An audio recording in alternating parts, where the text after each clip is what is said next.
اعوذ باللہ السمیع العلیم من الشیطان اللعین الرجیم بسم اللہ الرحمن الرحیم الحمد للہ رب العالمین والصلاة والسلام علی سید الانبیاء والمرسلین مولانا ابی القاسم محمد اللہم صل علی محمد وآل محمد وآلہ الطیبین الطاہرین المعصومین المظلومین واللعنة الدائمة الباقیة على أعدائهم أجمعین من يومنا هذا إلى يوم الدين أما بعد فقد قال الله العظيم في كتابه الكريم بسم الله الرحمن الرحيم من عمل صالحا من ذكر أو أنثى وهو مؤمن فلنحيينه حياة طيبة ولنجزينهم أجرهم بأحسن ما كانوا يعملون صلوات محمد وآل محمد اللهم صل على محمد وآل محمد۔ بزرگان ملت اور نوجوانان عزیز، یہ مجلس عزائے سید الشہداء علیہ الصلاۃ والسلام منعقد ہو رہی ہے جناب سید شمشاد علی مرحوم ابن جناب سید قمر علی مرحوم رستم پوری کی جانب سے، ان کے اقربا، ان کے اولادوں کی جانب سے یہ مجلس ان کے ایصال ثواب کے لیے منعقد ہو رہی ہے۔ تو ابتداءً میں گزارش کروں گا آپ تمام حضرات سے کہ ایک بار سورہ حمد اور 3 بار سورہ اخلاص کی تلاوت فرما کر مرحوم سید شمشاد علی ابن مرحوم سید قمر علی صاحب کی روح کو ایصال فرمائے۔ اللہم صلی علی محمد وعلی محمد، اللہم صلی علی محمد وعلی محمد، اللہم صلی علی محمد وعلی محمد۔ بسم اللہ الرحمن الرحیم الحمد للہ رب العالمین الرحمن الرحیم مالک یوم الدین ایاک نعبد و ایاک نستعین اہدنا الصراط المستقیم صراط الذین انعمت علیہم غیر المغضوب علیہم ولا الضالین۔ بسم اللہ الرحمن الرحیم قل هو اللہ احد اللہ الصمد لم یلد ولم یولد ولم یکن له کفوا احد۔ بسم اللہ الرحمن الرحیم قل هو اللہ احد اللہ الصمد لم یلد ولم یولد ولم یکن له کفوا احد۔ بسم اللہ الرحمن الرحیم قل هو اللہ احد اللہ الصمد لم یلد ولم یولد ولم یکن له کفوا احد۔ اللہم صل علی محمد وآل محمد، اللہم صل علی محمد وآل محمد، اللہم صل علی محمد وآل محمد۔ یا اللہ، یہ جو سورہ ہم نے پڑھے ہیں اس کو قبول کرتے ہوئے بوسیلہ محمد وآل محمد اس کا ثواب جناب سید شمشاد علی مرحوم ابن سید قمر علی مرحوم کی روح کو ایصال فرما۔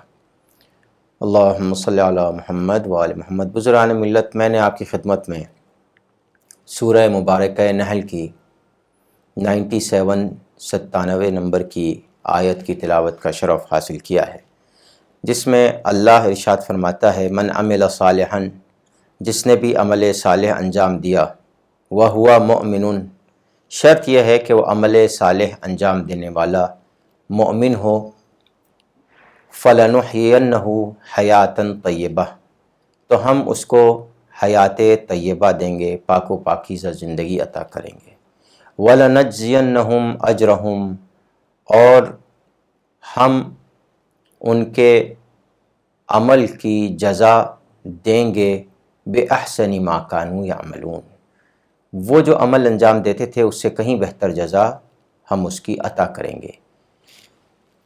تو یہ عمل انجام دینے والا مرد ہو یا خاتون ہو، عورت ہو، اللہ نے کہا شرط یہ ہے کہ وہ مومن ہو۔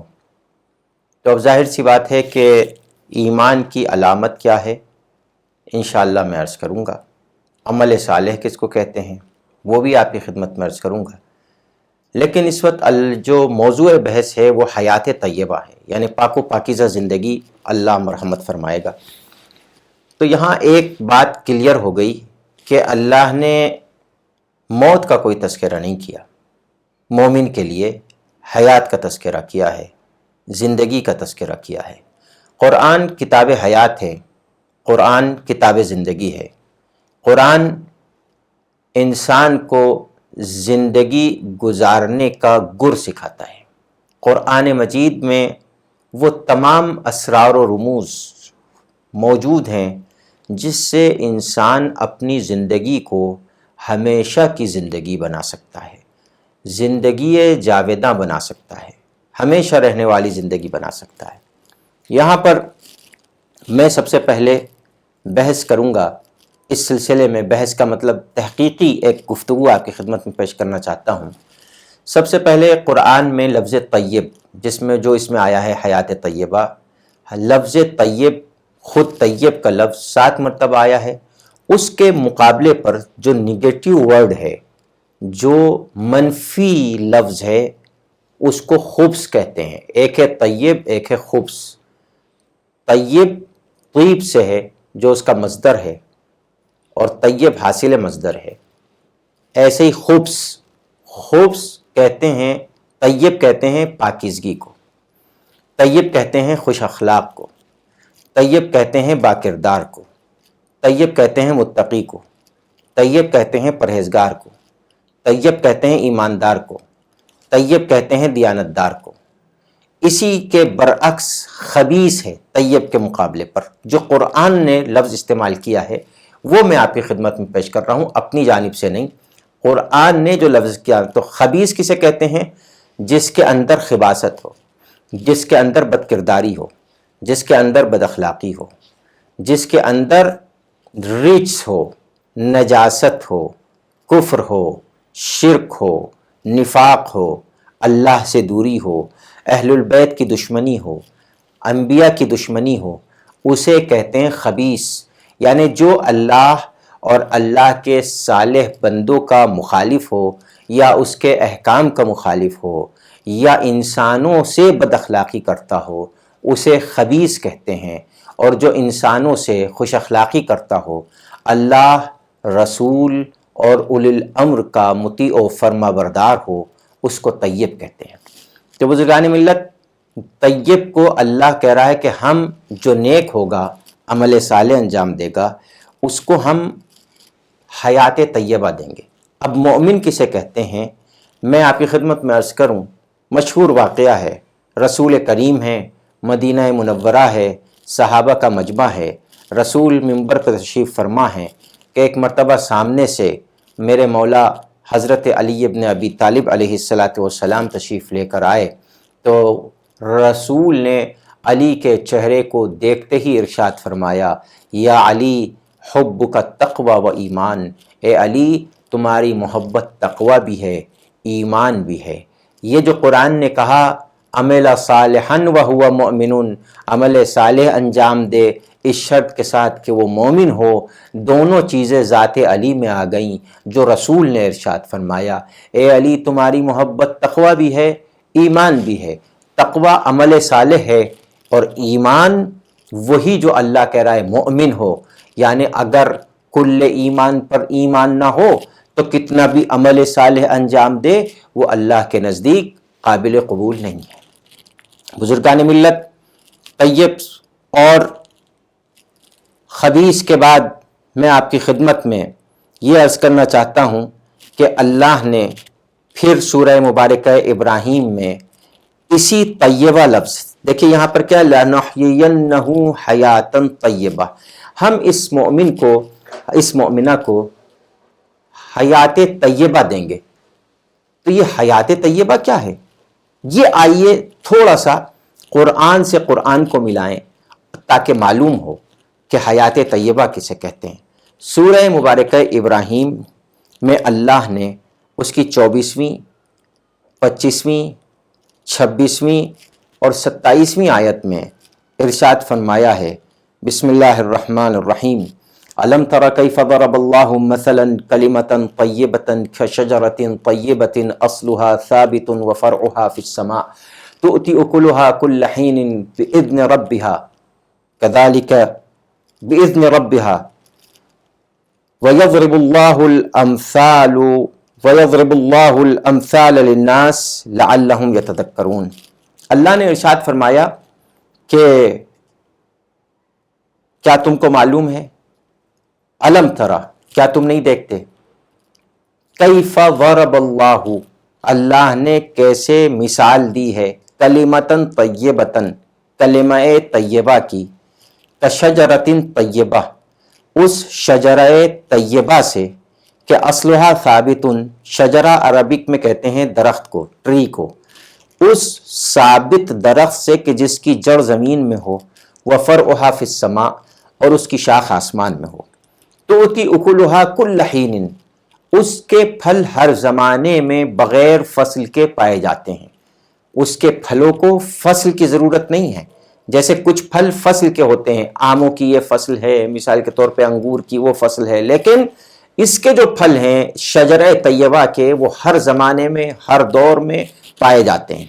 تو اللہ نے کہا یضرب اللہ الامثال للناس، اللہ لوگوں کے لیے ایسی مثالیں پیش کرتا ہے، لعلہم یتذکرون، تاکہ ان کو یہ بات یاد دہانی کرائی جائے، ان کو ریممبر کیا جائے کہ دیکھو کلمہ طیبہ کو شجرہ طیبہ سے پہچاننا۔ اب میں آپ کی خدمت میں جلدی جلدی عرض کرتا ہوں، کلمہ طیبہ کے مقابلے پر پھر اللہ نے اسی کی دوسری آیت میں ارشاد فرمایا، سورہ مبارکہ ابراہیم کی، وَمَثَلُ كَلِمَةٍ خَبِيثَةٍ، اور کلمہ خبیثہ کی مثال کَشَجَرَةٍ خَبِيثَةٍ، شجرہ خبیثہ کی طرح ہے کہ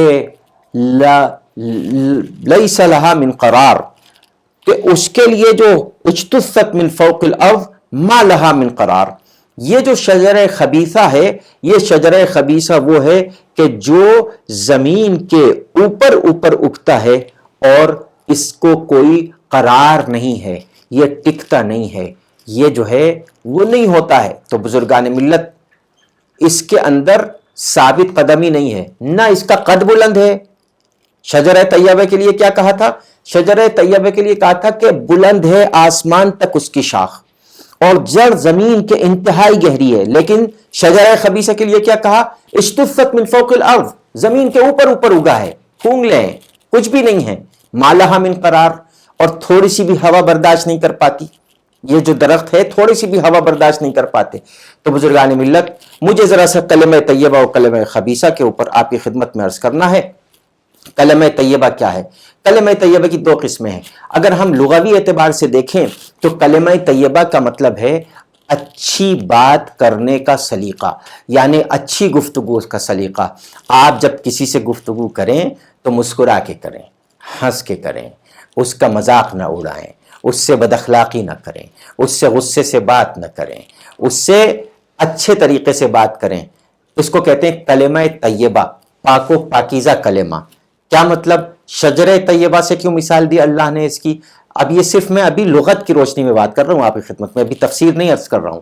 شجرہ طیبہ، پاک و پاکیزہ درخت، درخت کی کیا علامت ہے؟ اچھے درخت کی کیا علامت ہے؟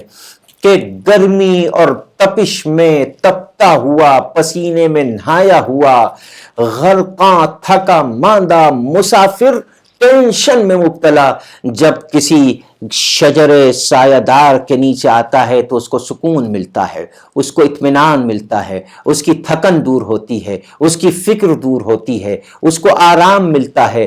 ایسے ہی آپ اور ہم اپنا اخلاق ایسا ہی بنائیں کہ جب اپنی زبان سے کوئی جملہ، کوئی کلمہ، کوئی کلام، کوئی گفتگو، کوئی لفظ، کوئی حرف نکالیں تو اس انداز سے نکالیں کہ جو ہمارے پاس آیا ہے وہ اپنے آپ کو یہ محسوس کرے کہ زندگی کے مختلف ٹینشنوں میں مبتلا انسان، زندگی کی تپش میں مبتلا انسان، ٹینشنوں میں مبتلا انسان جب آپ کے پاس آئے تو آپ اس سے اس انداز سے گفتگو کریں کہ اس کو یہ محسوس ہو کہ میں ایک شجرہ سایہ دار کے نیچے آ کے بیٹھ گیا ہوں، میں ایک ایسے سایہ دار درخت کے نیچے آ کے بیٹھ گیا ہوں جس سے میری تھکن دور ہو جائے، اس کو اطمینان حاصل ہو۔ مومن کی یہی علامت ہونی چاہیے کہ جب وہ گفتگو کرے تو سامنے والے کو پریشانی نہ ہو، بلکہ سامنے والا مطمئن ہو کے جائے، بلکہ سامنے والا اپنا ٹینشن دور کر کے جائے، سامنے والا اپنی پریشانی بھول کے جائے، سامنے والا اپنی تھکن دور کر کے جائے۔ ایسا مومن کا کردار ہونا چاہیے۔ یہ لغوی طور پر میں نے آپ کی خدمت میں عرض کیا، لیکن لغت کے ساتھ ساتھ میں آپ کو اصطلاح میں عرض کروں کہ کلمہ طیبہ کسے کہتے ہیں۔ ہاں، آپ ہمارے بھائی یہ کہتے ہیں کہ کلمہ طیبہ لا الہ الا اللہ محمد رسول اللہ ہے، یہ شیعہ حضرات کہاں سے علی ولی اللہ لے کر آ گئے؟ تو میں صرف گفتگو کروں گا قرآن مجید سے، قرآن کے علاوہ میں گفتگو نہیں کروں گا۔ میں درمیان میں ایک ایسی حدیث لاؤں گا کہ جس حدیث کو صحیح البخاری اور صحیح مسلم جیسی مستند کتابوں نے بھی نقل کیا ہے، وہ حدیث میں آپ کی خدمت میں پیش کروں گا کہ کلمہ طیبہ کہتے کس کو ہیں، کلمہ طیبہ کسے کہتے ہیں۔ میں آپ کی خدمت میں عرض کروں کہ جس وقت حضرت موسیٰ نے اللہ سے عرض کیا کہ یا اللہ تو فرعون کے پاس جانے کو کہہ رہا ہے، تو رب اشرح لی صدری، یا اللہ مجھے شرح صدر عطا فرما، ویسر لی امری، میرے کام کو آسان کر، واحلل عقدۃ من لسانی، اور میری زبان کی لکنت کو، ہکلاہٹ کو دور فرما، یفقہوا قولی، اتنی توفیق مجھے عطا فرما کہ میں ان کو اپنی بات سمجھا سکوں، واجعل لی، اور یا اللہ میرے لیے قرار دینا، وزیرن، میرا ایک جانشین، میرا ایک وزیر، میرا ایک مددگار، من اہلی، میرے اہل سے، میرے خاندان سے، ہارون اخی، میرے بھائی ہارون کو، تو اللہ وشدد بہ ازری، تاکہ اس کے ذریعے سے میرا کام مضبوط ہو، میری کمر مضبوط ہو۔ جب یہ بات حضرت موسیٰ نے کہی تو ایک مرتبہ حضرت موسیٰ نے جب یہ بات کہی تو اللہ نے اس کو قبول کیا اور کہا کہ جاؤ دربار فرعون میں چلے جاؤ۔ جب گئے ہیں اللہ کے حکم سے دربار فرعون میں، حضرت موسیٰ اور حضرت ہارون، اور اللہ نے حضرت موسیٰ سے کہا ہے کہ الق عصاک، اور ادھر فرعون نے بڑے بڑے جادوگروں کو بلایا، وہ قصہ آپ کا سنا ہوا ہے، اور حضرت موسیٰ نے اپنا عصا ڈالا ہے تو ہوا کیا کہ وہ عصا اژدہا بنا، لکڑی کا عصا اژدہا بن گیا۔ اژدہا بننے کے بعد اس نے تمام جادوگروں کی رسیوں کو جو بظاہر سانپ بنے ہوئے تھے سب کو نگلا۔ نگلنے کے بعد اس کے بعد حضرت موسیٰ نے آگے بڑھ کے عصا اٹھایا، وہ عصا پھر وہ جو اژدہا تھا پھر عصا بن گیا، پھر لکڑی بن گیا، اور ان سانپوں کا، ان رسیوں کا کچھ پتہ نہیں چلا۔ وہ جو اژدہا نے نگلے تھے، وہ جو عصا نے نگلا تھا، یہ معجزہ جب دیکھا جادوگروں نے تو وہ سمجھ گئے یہ جادو نہیں ہے، یہ معجزہ ہے۔ جادو ہم جانتے ہیں کسے کہتے ہیں، لیکن یہ ہماری عقل سے پرے ہے، یہ ہماری عقل میں نہیں سما رہا ہے، تو اس لیے معجزہ ہے۔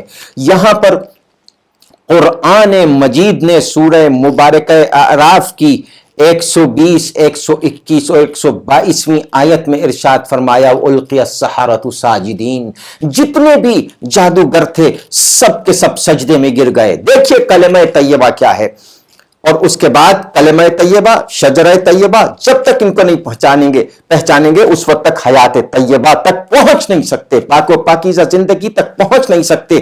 اللہ نے کیا کہا، القی السحرۃ ساجدین، سارے جادوگر سجدے میں گر گئے۔ قالوا آمنا برب العالمین، انہوں نے کہا ہم ایمان لے آئے رب العالمین پر، اللہ جو رب العالمین ہے اس پر۔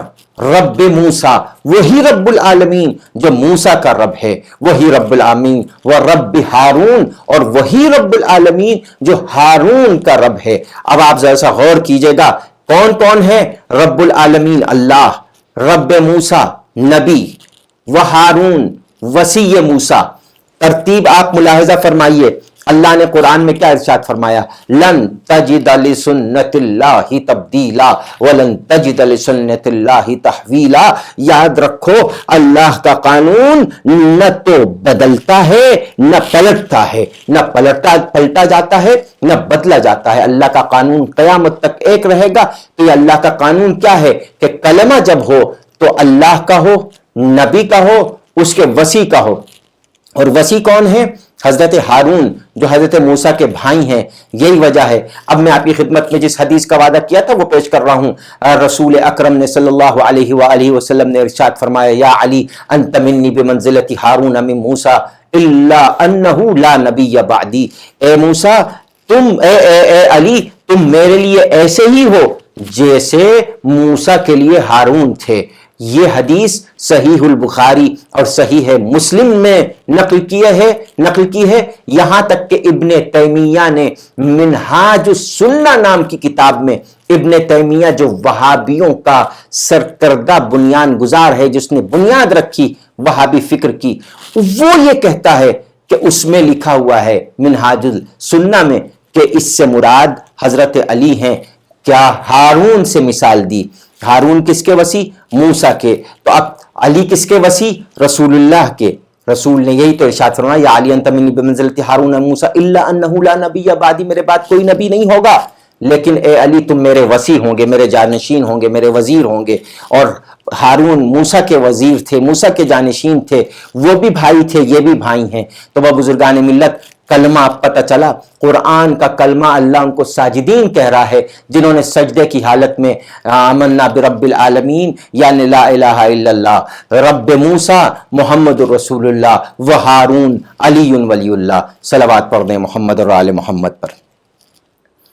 بزرگان ملت، میں آپ کی خدمت میں زیادہ لمبا نہیں عرض کروں گا، لیکن بس اتنا اور عرض کر دوں کہ طیب کسے کہتے ہیں اور خبیث کسے کہتے ہیں۔ اللہ نے سورہ مبارکہ فاطر میں ارشاد فرمایا کہ الیہ یصعد کلم الطیب والعمل الصالح یرفعہ، اللہ کے پاس اچھی گفتگو، اچھا قول، کلمہ طیب اس کے پاس پہنچتا ہے، بلند ہوتا ہے، والعمل الصالح اور عمل صالح اس کو مزید بلندیوں پر پہنچا دیتا ہے۔ پھر اللہ نے ارشاد فرمایا وَهُدُوا إِلَى الطَّيِّبِ مِنَ الْقَوْلِ، سورہ مبارک حج کی 24ویں آیت میں اللہ نے ارشاد فرمایا کہ اور ہدایت حاصل کرو، کس سے؟ ہدو، جاؤ، ہدایت پاؤ، إِلَى الطَّيِّبِ مِنَ الْقَوْلِ، جو قول میں اچھا قول ہے اور کمپلیٹ قول ہے۔ تو اس کی تفسیر میں بھی یہ لکھا ہے کہ یہاں پر قول سے مراد کلمہ طیبہ ہے جو کمپلیٹ ہے، اللہ کا کلمہ، نبی کا کلمہ اور وسیع کا کلمہ۔ پھر بزرگان ملت، میں آپ کی خدمت میں عرض کروں کہ یہ جو اللہ نے ارشاد فرمایا ہے کہ طیب یعنی پاک و پاکیزہ، تو اللہ کا مزاج یہ ہے کہ انسان، عالم انسانیت کو اللہ پاک کھلانا چاہتا ہے، پاک فضا میں زندگی گزروانا چاہتا ہے، پاک ماحول میں ایک انسان کو رکھنا چاہتا ہے۔ اسی لیے سب سے پہلے انسان حضرت آدم کو جب اللہ نے خلق کیا تو جنت جیسے پاک ماحول میں رکھا تاکہ ہمیں فخر حاصل ہو سکے اس عالم انسانیت کو کہ ہمارا جو باپ تھا جس کی نسل سے یہ تمام انسان ہیں، چاہے کسی بھی مذہب کے ماننے والے ہوں یا مذہب کو نہ مانتے ہوں، انسان ہیں لیکن ہیں آدم کی اولاد، کہ ہمارے جد، ہمارے دادا آدم جن کی نسل سے یہ تمام انسان ہیں، یہ سب کے سب کس کی نسل سے ہیں؟ اس آدم کی کہ جو پہلی زندگی جس نے جنت میں گزاری، ان آدم کی اولاد سے ہیں۔ تو اللہ کا مزاج یہ ہے کہ اس انسان کو پاک و پاکیزہ کھلائے۔ اسی لیے سورہ بقرہ کی 168ویں آیت میں اللہ نے ارشاد فرمایا یا ایھا الناس کلوا مما فی الارض حلالا طیبا، اے لوگو، ناس کہا، دیکھیے مومن نہیں کہا، مسلم نہیں کہا، بلکہ کیا کہا؟ اے لوگو، جو بھی انسان ہے، کلو، کھاؤ پیو، مما فی الارض، جو زمین سے تم حاصل کرتے ہو، حلالن، حلال، طیبن، پاک و پاکیزہ۔ تو اللہ کا مزاج کیا ہے کہ انسان کو پاک و پاکیزہ غذا عطا کرے۔ پھر سورہ مبارک اسراء، جس کو سورہ بنی اسرائیل بھی کہتے ہیں، سورہ نمبر 17، اللہ نے اس کی 70ویں آیت میں ارشاد فرمایا وَلَقَدْ كَرَّمْنَا بَنِي آدم، ہم نے بنی آدم کو عزت بخشی۔ کس چیز سے عزت بخشی؟ وَحَمَلْنَاهُمْ فِي الْبَرِّ وَالْبَحْرِ، ہم نے ان کو خشکی میں اور سمندر میں اختیار دیا، وَرَزَقْنَاهُمْ مِنَ الطَّيِّبَاتِ، اور ان کو ہم نے پاک و پاکیزہ چیزوں کے ذریعے سے رزق دیا، وَفَضَّلْنَاهُمْ، اور ہم نے ان کو فضیلت دی، مِمَّنْ خَلَقْنَا تَفْضِیلًا، بہت سے ایسے لوگ، ایسی مخلوقات پر کہ جن کو ہم نے خلق کیا ہے۔ تو اس کا مطلب کیا ہے کہ انسان اشرف المخلوقات ہے، کس بنیاد پر؟ وَرَزَقْنَاهُمْ مِنَ الطَّيِّبَاتِ، پاک و پاکیزہ غذا کھانے والوں کو اللہ نے کہا ہے کہ ان کو ہم نے در خشکی پر اور دریا پر کنٹرول دیا، تصرف دیا، اختیار دیا، اور ساتھ میں ہم نے بہت سی مخلوقات پر ان کو فضیلت بخشی ہے۔ تو بزرگان ملت، اللہ کا مزاج کیا ہوا؟ بنی آدم کا، وہاں ناس کہا، یہاں بنی آدم کہہ رہا ہے۔ ہم نے آدم کی اولاد کو یہ فضیلت دی کہ وہ پاک و پاکیزہ چیزوں کے اوپر پاک و پاکیزہ چیزیں استعمال کرے۔ اللہ کا جب یہ مزاج ہے بزرگان ملت کہ ایک عام انسان کو وہ نجاست کے قریب نہیں جانے دینا چاہتا، تو وہ ہمارے رسول جن کو اللہ نے طٰہٰ کہہ کے خطاب کیا، پاک و پاکیزہ کہہ کر خطاب کیا، وہ اللہ کے رسول جن کا ہم کلمہ پڑھتے ہیں، وہ اللہ کے رسول جن پر قرآن نازل ہوا، وہ اللہ کے رسول جن پر وحی نازل ہوئی، وہ اللہ کے رسول جو انبیاء کے سردار ہیں، وہ اللہ کے رسول جو تمام انبیاء کے سید و سردار ہیں۔ ایسے رسول کے لیے کیا ہم یہ عقیدہ رکھیں کہ معاذ اللہ نے ان کو ایک کافر کے حوالے کر دیا تھا کہ وہ کافر پالے اور پوسے، وہ مشرک پالے اور پوسے، جبکہ اللہ نے قرآن میں کہا انما المشرکون نجس فلا یقربوا المسجد الحرام بعد عامہم ھذا۔ دیکھو یہ جو مشرک ہیں یہ نجس ہیں، یہ اب بیت اللہ الحرام کے قریب نہ جائیں۔ اللہ جب یہ چاہتا ہے کہ مشرک بیت اللہ کے قریب نہ جائے تو اللہ یہ کب چاہے گا کہ مشرک رسول اللہ کے قریب جائے یا رسول اللہ مشرک کی آغوش میں پلیں؟ لہٰذا ہمارا یہ عقیدہ ہے، ماننا پڑے گا کہ ابو طالب صرف مومن ہی نہیں بلکہ مومنوں کے سردار تھے۔ ابو طالب صرف مومن ہی نہیں بلکہ قرآن مجید سے ابھی گفتگو طولانی ہو جائے گی، ورنہ میں آپ کی خدمت میں عرض کرتا۔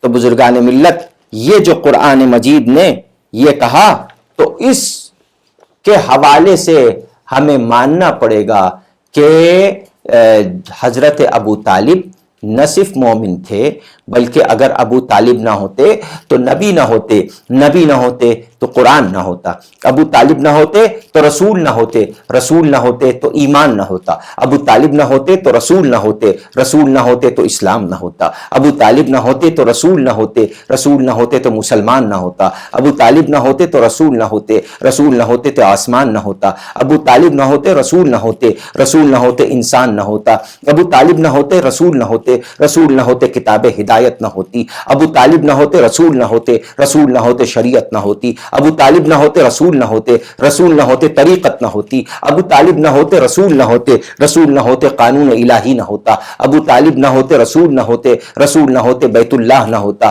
ابو طالب نہ ہوتے رسول نہ ہوتے، رسول نہ ہوتے کعبۃ اللہ نہ ہوتا، ابو طالب نہ ہوتے رسول نہ ہوتے، رسول نہ ہوتے کتاب اللہ نہ ہوتی، ابو طالب نہ ہوتے رسول نہ ہوتے، رسول نہ ہوتے یہ اشجار نہ ہوتے، یہ افکار نہ ہوتے، یہ احجار نہ ہوتے، یہ سمندر نہ ہوتے، یہ دریا نہ ہوتے، یہ پہاڑ نہ ہوتے، یہ جبل نہ ہوتے، یہ کچھ بھی نہ ہوتا اگر رسول نہ ہوتے۔ لیکن رسول تھے، ان کا وجود تھا تو وہ صرف اس لیے تھا ظاہری طور پر، چونکہ یہ دنیا عالم اسباب ہے، عالم ظاہر ہے، اللہ نے رسول کو حضرت ابو طالب کے حوالے کیا، بالکل اسی طریقے سے جیسے حضرت موسیٰ کو حضرت آسیہ بنت مزاحم نے پالا اور پالنے کے بعد کہا رب ابن لی بیتن فی الجنہ، یا اللہ جنت میں میرے لیے گھر بنا دے۔ ایک نبی کو پالنے والی، موسیٰ جیسے نبی کو پالنے والی آسیہ بنت مزاحم جنت میں گھر پا سکتی ہے، تو وہ ابو طالب جس نے رسول کو بھی پالا ہو، ولی کو بھی پالا ہو، وصی کو بھی پالا ہو، امام کو بھی پالا ہو، تو کیا وہ ابو طالب معاذ اللہ مشرک ہو سکتا ہے؟ وہ ابو طالب کافر ہو سکتے ہیں معاذ اللہ؟ یہ صرف اور صرف دشمنی ہے آل محمد سے کہ چونکہ علی میں کمی نہیں نکال سکے، اس لیے بنی امیہ کی گڑی ہوئی روایتوں کے سہارے سے حضرت ابو طالب کو کافر کہہ دو تاکہ یہ کہا جا سکے کہ معاذ اللہ علی کے باپ تو کافر ہیں۔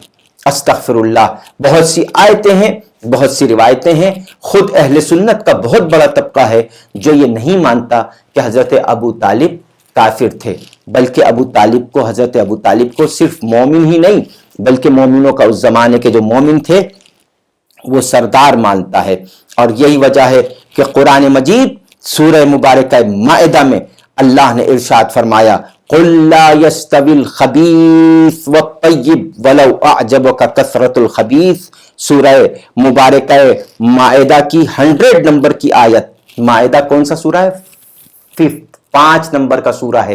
اس میں اللہ نے کیا کہا کہ دیکھو پاک اور خبیث، طیب اور خبیث، یہ قرآن کا لفظ ہے، قرآن کا. میں اپنی طرف سے قُلْ لَا يَسْتَوِي الْخَبِيثُ وَالطَّيِّبُ، یہ قرآن کا سورہ مائدہ 100 نمبر کی آیت. پڑھیے، مطالعہ کیجئے، تلاوت کیجئے. اللہ نے کہا کہ یہ جو خبیث ہے اور طیب پاک، یہ دونوں برابر نہیں ہو سکتے. ابتدائی گفتگو میں نے کیا عرض کیا تھا؟ خبیث طینت یعنی نفاق رکھنے والا، یعنی اہل البیت سے اناد رکھنے والا، اہل البیت سے آل رسول سے دشمنی رکھنے والا. لوگ کہتے ہیں کہ مولانا کیسی بات کر رہے ہیں آپ، کون آل رسول سے گفتگو کرتا ہے، ان سے کون دشمنی رکھتا ہے آل رسول سے؟ تو میں آپ کی خدمت میں عرض کروں کون رکھتا ہے. کچھ عرصے پہلے میرے عزیز دوست جناب سید مظفر بخاری صاحب نے مجھے ایک واٹس ایپ کے ذریعے سے ایک میسج بھیجا، اور اس میں ایک اعتراض تھا کہ پنجتن پاک کو، اہل البیت علیہ السلام کو علیہ السلام کیوں کہا جاتا ہے. اب ذرا سا آپ اس بات پہ غور کیجئے گا جو میں عرض کر رہا ہوں. میری عادت ہے کہ میں قرآن مجید سے گفتگو کرتا ہوں تو اس کا جواب میں قرآن مجید سے دوں گا، ایسے نہیں دوں گا. علیہ السلام کیوں کہا جاتا ہے اہل البیت علیہ السلام کو؟ آپ سب سے پہلے ہم مسلمز کو مسلمانوں کو کیا حکم ہے کہ جب ایک دوسرے سے ملے تو کیا کہو؟ سلام علیکم. جو مل رہا ہے جو سب سے پہلے سلام کرے گا اس کو 90 درجے کا ثواب ملے گا، اور جو جواب دے گا، جواب دینا واجب، اس کو 10 پوائنٹ ثواب ملے گا. 90 پوائنٹ کس کو ملا؟ 90 پوائنٹ اس کو ملا کہ جس نے سلام کیا، اس نے کہا وعلیکم السلام جواب میں. تو کیا ہے اس کا مطلب؟ تم پر سلام ہو، اس نے کہا تم پر بھی سلام ہو. تو ہم مسلمز، اچھا وہ جو مسلم ہے ابھی پتہ نہیں کہاں سے آ رہا ہے، کس جگہ سے آ رہا ہے، مسجد سے آ رہا ہے، شراب خانے سے آ رہا ہے، پتہ نہیں کسی کو قتل کر کے آ رہا ہے، پتہ نہیں کس کو دل دکھا کے کسی کا آ رہا ہے، اس نے کہہ دیا سلام علیکم، ہم نے کہا تم پر بھی سلام. تو کیریکٹر نہیں دیکھا، علیکم السلام کہہ دیا. واجب ہے، اگر وہ مسلم ہے تو واجب ہے سلام کا جواب دینا. ٹھیک ہے؟ تو بھائی تھوڑا سا یہیں سے عقل کے اپنے دروازے کھول لو، یہ سوچ کر کہ جب مسلم ایک دوسرے کو سلام کہہ رہے ہیں تو جو آل رسول ہیں ان کو علیہ السلام اگر کہہ دیا تو تم کو ہضم کیوں نہیں ہوتا؟ پہلی بات. دوسری بات یہ ہے کہ ہم جب تشہد میں دیکھیے نیچے سے اوپر جا رہا ہوں، ہم جب تشہد میں پڑھتے ہیں یا سلام میں پڑھتے ہیں السلام علیکہ، السلام علینا وعلی عباد اللہ الصالحین، ہم پر سلام ہو اور اللہ کے نیک بندوں پر سلام ہو. تو کیا حضرت علی کو نیک نہیں مانتے مسلمان؟ کیا جناب سیدہ کو نیک نہیں مانتے یہ مسلم؟ کیا امام حسن اور امام حسین جن کو رسول اللہ نے کہا ہے جنت کے جوانوں کے سردار ہیں، ان کو جو ہے وہ نیک نہیں مانتے؟ جناب سیدہ جن کے لیے سید نساء العالمین رسول اللہ نے کہا ان کو نیک نہیں مانتے؟ علی انا مدینۃ العلم و علی بابو کہا، کیا علی کو نیک نہیں مانتے یہ مسلمان؟ تو سوال یہ پیدا ہوتا ہے کہ جب السلام علینا وعلی عباد اللہ الصالحین کہا تو جتنے بھی صالح اور جتنے بھی نیک بندے ہیں سب پر سلام پہنچ گیا. تو جب سب، اب کس کو نیکی کا معیار کیا ہے بھائی؟ نیکی کا معیار یہ ہے جو حب علی رکھتا ہے وہ نیک ہے، جو بغض علی رکھتا ہے وہ نیک نہیں ہو سکتا. یہ معیار ہم نے نہیں، رسول اللہ نے، یہ بھی متواتر روایت ہے اور تمام کتب اہل سنت و سیر میں ہے کہ رسول نے فرمایا یا علی لا یحبک الا مؤمن ولا یبغضک الا منافق، اے علی تم سے محبت نہیں رکھ سکتا سوائے اس کے جو مومن ہو، اور تم سے بغض اور دشمنی اور نفرت نہیں رکھ سکتا سوائے اس کے جو منافق ہو. تو یہ منافقت کی علامت ہے یہ سوال کرنا کہ علیہ السلام. پھر میں آپ کی خدمت میں عرض کروں، آپ نے کیا بخاری شریف کا مطالعہ نہیں فرمایا کیا آپ نے صحیح مسلم کا مطالعہ نہیں فرمایا کہ صحیح مسلم اور صحیح البخاری جس کو بعد کلام الباری کہا جاتا ہے، صحیح البخاری بعد کلام الباری، اللہ کے کلام کے بعد سب سے مستند کتاب صحیح البخاری ہے، اس میں جب دیگر اصحاب کا تذکرہ کیا جاتا ہے تو وہ دیگر اصحاب کا تذکرہ رضی اللہ تعالی عنہم کے عنوان سے کیا جاتا ہے، لیکن جب نام علی آتا ہے اسی بخاری شریف میں، جب نام سیدہ آتا ہے اسی بخاری شریف میں، جب نام حسن مجتبی آتا ہے اسی بخاری شریف میں، جب نام حسین شہید کربلا آتا ہے اسی بخاری شریف میں، تو وہی صحیح البخاری والے ان کو کیا لکھتے ہیں؟ علیہ السلام، پنجتن پاک کو علیہ السلام لکھتے ہیں۔ اچھا، اور میرے بھائی یہ جو بدعتی ٹولہ ہے نا، یہ کہتا ہے سلام کرنا جائز نہیں، رسول کے میلاد کے دن سلام کرنا جائز نہیں ہے، میلاد النبی بنانا جائز نہیں ہے، بدعت ہے۔ میں آپ کی خدمت میں صرف قرآن سے چند آیتیں پیش کروں گا۔ سورہ مبارکہ صافات، اللہ نے حضرت نوح کے لیے کہا سلام علی نوح فی العالمین، سورہ مبارکہ صافات 79 نمبر کی آیت، اور صافات سورہ اس کا جو نمبر ہے وہ ہے 37 صافات، اس کے بعد جو ہے یاسین ہے۔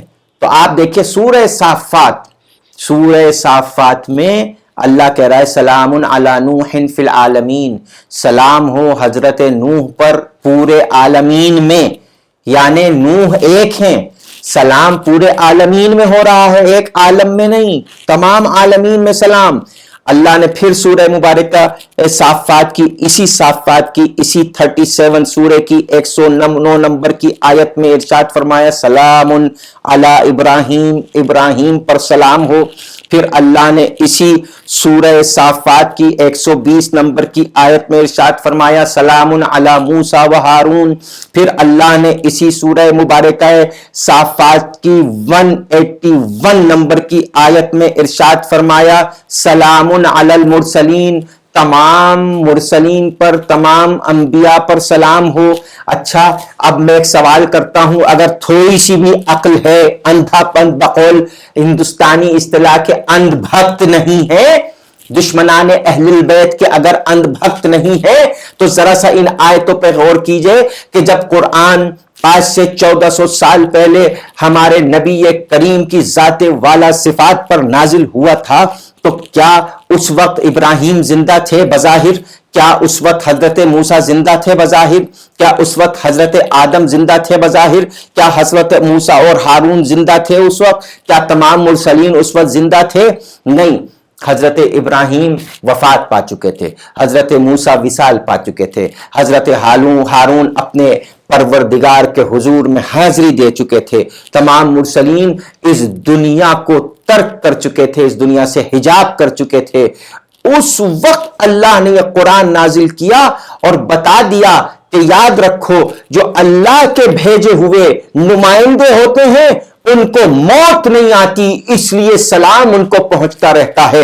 اور پھر میں آپ کی خدمت میں سورہ مبارک مریم جو قرآن مجید کا 19واں سورہ ہے، اس کی 33ویں آیت میں حضرت عیسیٰ کے وہ کلمات جو اللہ نے قرآن میں نقل کیے ہیں، ارشاد فرماتا ہے اللہ والسلام علیہ، حضرت عیسیٰ کہہ رہے ہیں سلام ہو مجھ پر یوم ولدت، جس دن میں پیدا ہوا، و یوم اموت، اور جس دن میں مروں گا، و یوم ابعث حیا، اور جس دن روز قیامت اللہ مجھ کو میری قبر سے اٹھائے گا اس دن بھی میرے اوپر سلام ہو۔ اور اس سلام کو اللہ نے نقل کیا ہے حضرت عیسیٰ کے اس سلام کو، تو اس کا مطلب یہ ہے کہ جس دن پیدا ہو اس دن سلام پڑھنا بدعت نہیں، یہ سنت الہی ہے، سنت انبیاء ہے۔ حضرت عیسیٰ کا قول قرآن نے نقل کیا ہے سورہ مریم میں۔ پھر ایک بار حوالہ دے دوں، 33 نمبر کی آیت سورہ مریم جو 19واں سورہ ہے قرآن کا، اس میں حضرت عیسیٰ نے کہا والسلام علیہ، میرے اوپر سلام ہو، یوم ولدت، جس دن میں پیدا ہوا، و یوم اموت، جس دن میں مروں گا، و یوم ابعث حیا، اور جس دن میں قیامت میں اٹھایا جاؤں گا۔ تو بزرگان ملت، صلوات اور سلام اللہ کے نیک بندوں پر یہ سنت الہی ہے، اور میں قرآن کی ہی آیت کی تلاوت کر چکا ہوں کہ اللہ نے کہا اللہ کے قانون میں کوئی تبدیلی نہیں ہوتی۔ تو اب ماننا پڑے گا کہ افضل الانبیاء ہمارے حضور رسول اکرم صلی اللہ علیہ وآلہ وسلم، جن کا ہم کلمہ پڑھتے ہیں محمد رسول اللہ کہہ کر، تو جب وہ افضل الانبیاء ہیں تو اوصیاء میں سب سے بہتر وصی ان کے وصی ہوں گے، اولادوں میں سب سے بہتر اولاد، افضل اولاد ان کی اولاد ہوگی، بیٹیوں میں سب سے افضل بیٹی ان کی بیٹی ہوگی، اور نواسوں میں سب سے افضل نواسے ان کے نواسے ہوں گے۔ تو بزرگان ملت یہ اعتراض صرف بغض اہل البیت کو ظاہر کرتا ہے کہ علیہ السلام حضرت علی کے نام کے آگے کیوں لگایا جائے، صرف انبیاء کے آگے لگایا جاتا ہے۔ تو بھائی اگر انبیاء کے آگے، تو آپ تو مانتے ہی نہیں ہیں، آپ تو رسول اللہ کو بھی مردہ مانتے ہیں، رسول اللہ کو بھی مردہ مانتے ہیں، جبکہ اللہ نے حیات رسول کا، حیات پیغمبر کا بار بار قرآن میں اعلان کیا ہے۔ اور ہم خود جب اذان دیتے ہیں اشہد ان محمد رسول اللہ کہہ کے، اشہد ان محمد رسول اللہ کہہ کر، تو یہ کیا کہتے ہیں ہم اذان میں؟ ہم یہی تو کہتے ہیں محمد اللہ کے رسول ہیں، تھے نہیں۔ ٹرانسلیشن عربی گرامر کے اعتبار سے تھے کا نہیں ہوگا، جو مرتا ہے وہ تھے ہو جاتا ہے، جو زندہ رہتا ہے وہ ہے ہو جاتا ہے۔ تو بزرگان ملت رسول زندہ تھے، اسی طریقے سے آل رسول زندہ ہیں۔ ایسے ہی جو آل رسول کی محبت میں اس دنیا سے چلا جائے وہ بھی زندہ رہتا ہے۔ اسی لیے میں نے سرنامہ گفتگو میں جس آیت کی تلاوت کا شرف حاصل کیا تھا وہ یہی کیا تھا کہ اللہ زندگی عطا کرتا ہے، موت عطا نہیں کرتا، مومن کو موت نہیں دیتا، زندگی دیتا ہے۔ اور یہ کربلا والوں نے بتا دیا، اور قرآن نے ان کربلا والوں کی زندگی پر مہر لگا دی، شہیدوں کی زندگی پہ یہ کہہ کر کہ وَلَا تَحْسَبَنَّ الَّذِينَ قُتِلُوا فِي سَبِيلِ اللَّهِ أَمْوَاتًا بَلْ أَحْيَاءٌ عِندَ رَبِّهِمْ يُرْزَقُونَ۔ خبردار، سوچنا تک نہیں، اپنے ذہن میں لانا تک نہیں، فکر مت کرنا، کبھی غور مت کرنا اس بات پر کہ جو اللہ کی راہ میں قتل ہو گئے، جو شہید ہیں وہ مردہ ہیں، بل احیاء، بلکہ وہ زندہ ہیں، عند ربہم یرزقون، اپنے پروردگار کے یہاں رزق پا رہے ہیں، فرحین بما آتاہم اللہ من فضلہ، اور وہ خوش ہیں اس بات پر جو اللہ نے ان کو اپنے فضل و کرم سے عطا کیا ہے۔ خوشی کب ہوتی ہے انسان کو؟ کیا مردہ انسان کو آپ نے خوش دیکھا ہے؟ اللہ کہتا ہے شہید خوش ہوتا ہے۔ اللہ کہہ رہا ہے قرآن پہ تو ایمان رکھو میرے بھائی، قرآن پر تو ایمان رکھو۔ اللہ کہہ رہا ہے شہید خوش ہوتا ہے۔ خوشی اور غم کا تعلق زندگی سے ہے، موت سے نہیں ہے۔ مردہ انسان نہ غمگین ہوتا ہے نہ خوش ہوتا ہے، لیکن جو زندہ انسان ہوتا ہے وہ خوش بھی ہوتا ہے اور غمگین بھی ہوتا ہے۔ لہٰذا یہ زندگی کی علامت ہے، غم اور خوشی زندگی کی علامت ہے۔ ہم فضائل محمد اور آل محمد بیان کر کر خوش ہوتے ہیں، یہ زندگی کی علامت ہے۔ آل محمد کے مصائب بیان کر کے غمگین ہوتے ہیں، یہ ہماری زندگی کی علامت ہے۔ تو چونکہ یہ دونوں زندگی کی علامت ہے، اسی لیے ہمارے یہاں مجالس میں صرف خوشی کا ایک جنبہ، فضائل کا ایک جنبہ نہیں ہوتا، بلکہ شہادت کا بھی جنبہ ہوتا ہے، بلکہ آل محمد علیہم الصلاۃ والسلام کے مصائب بھی بیان ہوتے ہیں۔ یہی وجہ ہے کہ ہم جب کسی مرحوم کا تذکرہ کرتے ہیں تو ہم آل محمد کا تذکرہ ضرور کرتے ہیں، ہم کربلا والوں کا تذکرہ ضرور کرتے ہیں۔ کیوں کرتے ہیں آل محمد کا تذکرہ؟ کیوں کرتے ہیں کربلا والوں کا تذکرہ؟ اس لیے کہ اسلام دم توڑ رہا تھا، یزید جیسا فاسق و فاجر شرابی انسان اپنے آپ کو خلیفہ رسول کہہ رہا تھا، دین کو بدل رہا تھا، آئین الہی کو بدل رہا تھا، سنت الہی کو تبدیل کر رہا تھا۔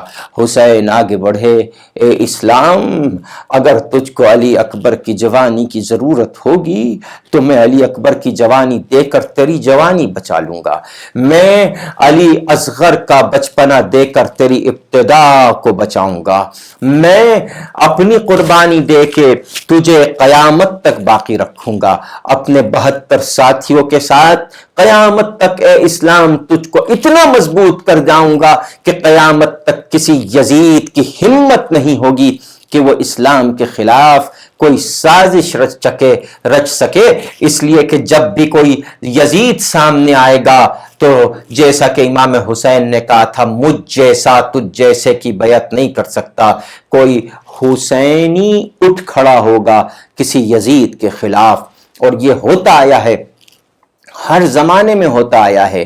بزرگان ملت کیا وجہ تھی کہ حسین کے قتل کا فتویٰ 70,000 حافظان قرآن اور صحابہ رسول نے دیا تھا۔ کیوں؟ اس لیے کہ ادھر دنیا پرستی تھی، ادھر دین الہی تھا۔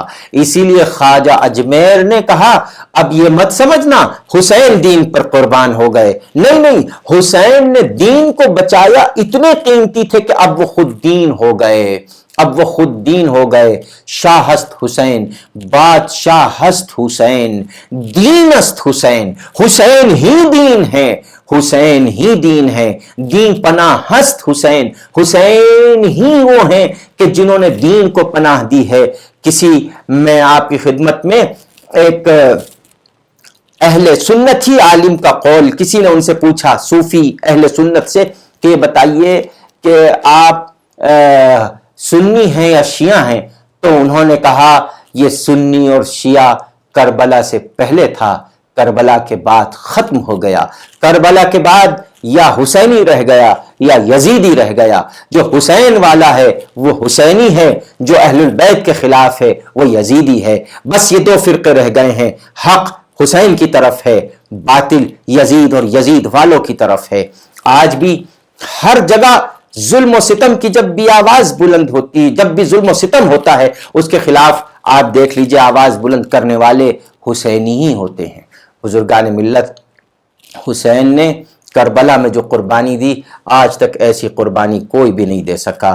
بس میں چند جملے مصائب کے شمشاد علی مرحوم، ابن قمر علی مرحوم صاحب کے ایصال ثواب کے لیے عرض کروں گا، اور ان کے بیٹے سجاد علی صاحب اور نایاب علی صاحب کے کو تسلیت و تعزیت کے ساتھ، اور ان کی بیٹیوں کو اور ان کی زوجہ، ان کی ہمسر اور زوجہ شفیقہ آپا کو میں تسلیت و تعزیت کے ساتھ یہ جملے عرض کروں گا کہ جب شمشاد بھائی کا انتقال ہوا تو یقیناً ایک بیٹا تو یہاں تھا، ایک بیٹے نایاب بھائی یہاں نہیں تھے، لیکن ان کے دل میں یہ رہا کہ کاش میں اپنے باپ کے جنازے میں شریک ہو جاتا۔ لیکن ذرا کربلا میں تو آئیے، کربلا میں آ کے دیکھیے کہ زینب کبریٰ آئی ہیں، اور آنے کے بعد ایک مرتبہ بیمار سید سجاد کا بازو پکڑ کے کہتی ہیں میرے لال ذرا تو دیکھو، یہ خیمے کا پردہ میں نے اٹھا دیا ہے، ذرا خیمے سے باہر دیکھو، یہ سیاہ آندھیاں چل رہی ہیں۔ ایک مرتبہ سید سجاد نے یا علی کہا اٹھے، اب جو دیکھا تو سامنے نوک نیزہ پر بابا حسین کا سر تھا، ایک مرتبہ عصا کا سہارا، ایک طرف زینب کبریٰ کا سہارا لیا اور آواز دی السلام علیک یا ابا عبداللہ، السلام علیک یا ابن رسول اللہ،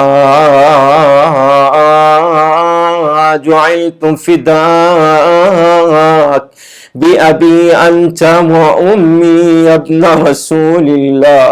سید سجاد نے سلام کیا، پھوپھی اماں ہمیں پرسہ دیجئے، ہم یتیم ہو گئے، اے پھوپھی اماں سکینہ یتیم ہو گئی۔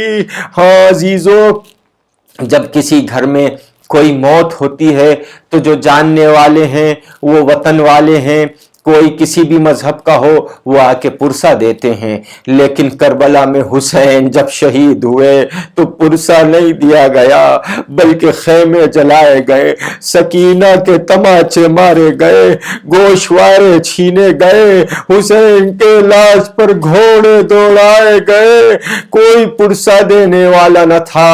ہاں ظلم کرنے والے تھے، گھر جلانے والے تھے۔ الا لعنت اللہ علی قوم الظالمین وَسَيَعْلَمُ الَّذِينَ ظَلَمُوا أَيَّ مُنْقَلَبٍ يَنْقَلِبُونَ۔ یا اللہ تجھ کو واسطہ محمد اور آل محمد کا ہمارے اس عمل خیر کو قبول فرما۔ یا اللہ اس مجلس کا ثواب سید شمشاد علی مرحوم ابن سید قمر علی مرحوم کی روح کو پہنچا۔ یا اللہ تجھ کو واسطہ ہے محمد و آل محمد کا دنیا میں امن و امان قائم فرما۔ یا اللہ تجھ کو واسطہ ہے محمد اور آل محمد کا، انبیاء و مرسلین کا، عباد اللہ الصالحین کا۔ یا اللہ تجھ کو واسطہ ہے کہ یہ جو اس وقت کرونا کی وبا پھیلی ہوئی ہے، یا اللہ اس وبا کو ختم کرتے، ساری عالم انسانیت کو محفوظ و مامون رکھ۔ یا اللہ تجھ کو واسطہ ہے محمد و آل محمد کا، ہمارے آخری امام کے ظہور میں تعجیل فرما۔ ربنا تقبل منا انک انت السمیع العلیم۔ آپ حضرات سے گزارش ہے کہ اس دوران کافی علماء جو ہمارے یو پی اور راجستھان وغیرہ میں اس دنیا سے گئے ہیں، ان کے ایصال ثواب کے لیے، تمام شہداء کے لیے، اور خاص طور سے رستم پورہ میں شمشاد بھائی سے پہلے جناب سکندر علی صاحب اور فاطمہ آپا بنت قمر علی صاحب مرحومہ، اور راشدہ آپا بنت محب علی صاحب مرحومہ راشدہ آپا، اور شمشاد بھائی جن کے ایصال ثواب کے لیے مجلس ہے، شمشاد علی ابن قمر علی صاحب مرحوم کو، ان تمام کے لیے ایک بار سورہ حمد، 3 بار سورہ اخلاص کی تلاوت فرما کر ارشاد فرمائیں۔ اللہم صلی علی محمد و آل محمد، اللہم صلی علی محمد و آل محمد، اللہم صلی علی محمد۔ بسم اللہ الرحمن الرحیم، الحمدللہ رب العالمین، الرحمن الرحیم، مالک یوم الدین، ایاک نعبد و ایاک نستعین، اہدنا الصراط المستقیم، صراط الذین انعمت علیہم غیر المغضوب علیہم ولا الضالین۔ بسم اللہ الرحمن الرحیم، قل هو اللہ احد اللہ الصمد لم یلد ولم یولد ولم یکن له کفوا احد۔ بسم اللہ الرحمن الرحیم، قل هو اللہ احد اللہ الصمد لم یلد ولم یولد ولم یکن له کفوا احد۔ بسم اللہ الرحمن الرحیم، قل هو اللہ احد اللہ الصمد لم یلد ولم یولد ولم یکن له کفوا احد۔ اللہم صلی علی محمد و آل محمد، اللہم صلی علی محمد و آل محمد، اللہم صلی علی محمد و آل محمد۔